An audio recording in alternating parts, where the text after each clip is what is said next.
Hey there, guitar fanatics. This is a little bit of a departure for me. I really don't do gear reviews. But as the channel grows, I'm getting contacted more and more often by companies that want me to check out their stuff.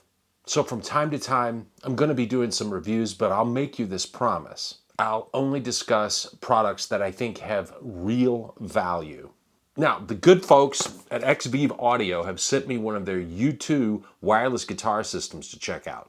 Now, these things have been around a while, and I know there are lots of other videos out there about them. But I gotta tell you, I've been more than pleasantly surprised by this system, and I'm having an absolute blast not being tethered by a cable.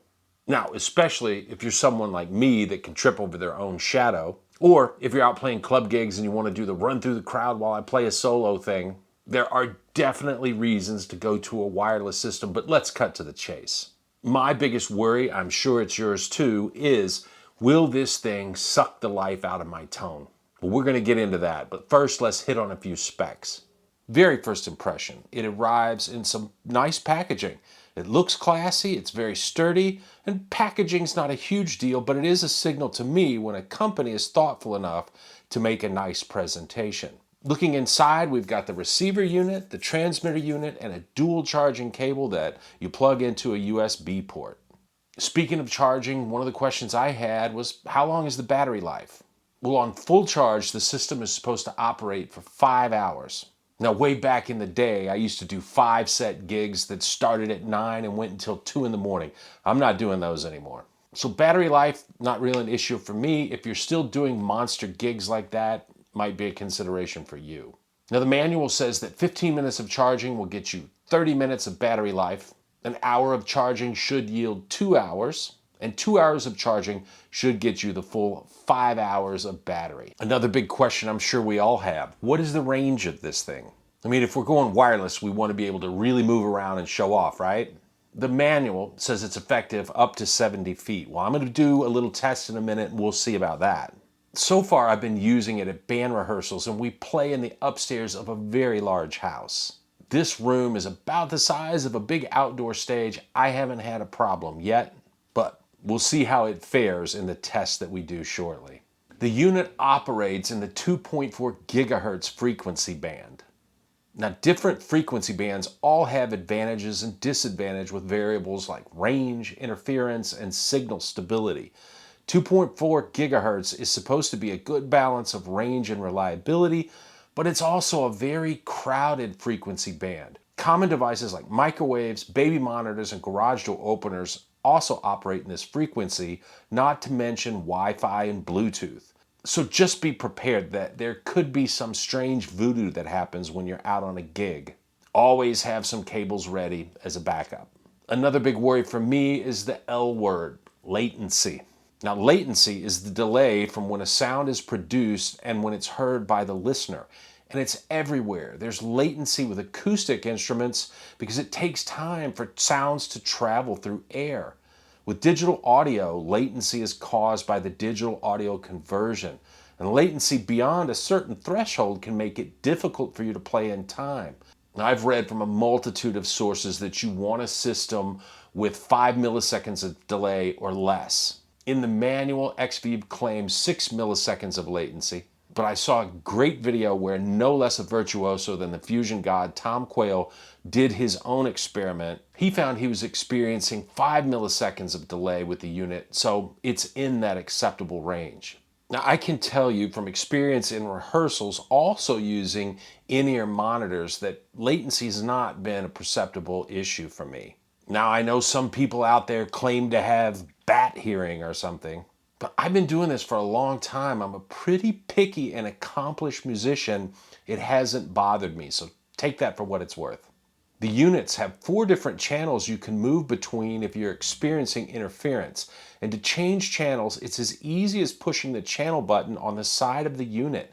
You'll get a blue light that flashes the same number of times as the number of the channel you're on. So for channel 1, 1 flash, 4 times for channel 4. Pretty slick. And lastly, the units have this folding jack that lets you adapt them to the guitar you're using.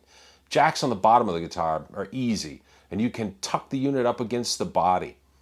I was a little concerned about a top-mounted jack like on a Strat style guitar, but it fits just fine and it's out of the way of the controls and the whammy bar, so no problem. Now, these units are pretty small and they are made out of plastic. It's hard plastic, but I've got these blacksmith hands and I've broken my fair share of objects through the years just by yanking on something and not being mindful of the amount of force that I'm pulling on it with. While they've been pretty sturdy so far, they are plastic, so I'm gonna have to be mindful when I'm using these things. I'm outside on my street on a ridiculously hot August day. You'll know this part of the test is legit because you're gonna hear some car noise, maybe some construction noise. I've got my little Blackstar battery-powered amp to play through, and I know my stride is about a yard. The yard is 3 feet, so I should be able to take 23, 24 steps and still get some sound here. So let me take a quick walk. Let's see what happens.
Well, okay, that worked out pretty well. And that brings us to, how does this thing sound? If we're using this unit, is it going to ruin our tone? Well, there's only one way to find out. We're gonna play some guitar. And for this test, I'm plugging my trusty Carvin CS6 straight into my beloved Mesa Stiletto Ace. No effects. We're miking it with a Sennheiser E609, and that's going straight into my interface and straight into the DAW. I'm gonna play one of my favorite all-time riff, which is Eddie Van Halen's sick riff in the bridge of the song Light Up the Skies. Let's give it a rip.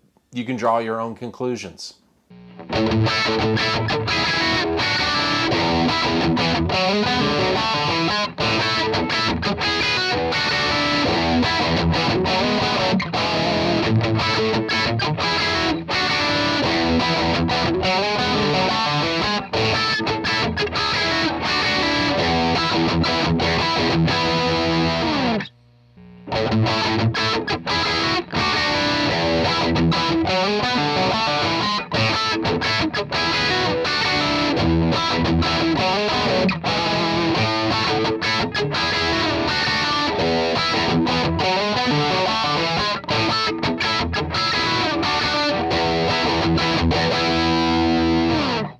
You know, if there is a difference, it's negligible. I certainly don't have any reservations about using the unit for practicing. I wouldn't have any reservations about using the unit for gigging. There's just a lot of positives here to support the idea of going wireless with this unit. Not the least of which is that you can pick them up at major retailers like Sweetwater and Guitar Center for $155. And to me, it's like, okay, I could buy my 800th boutique overdrive pedal, or I could get a wireless system. And I gotta tell you, I'm having a blast being able to move around while I play. I put a link in the description below that you can use to get one of these units at Sweetwater. I hope you found this video useful. I want to say thanks again to the good folks at Xvive and Guitar Fanatics. I'll be seeing you again soon. Bye for now.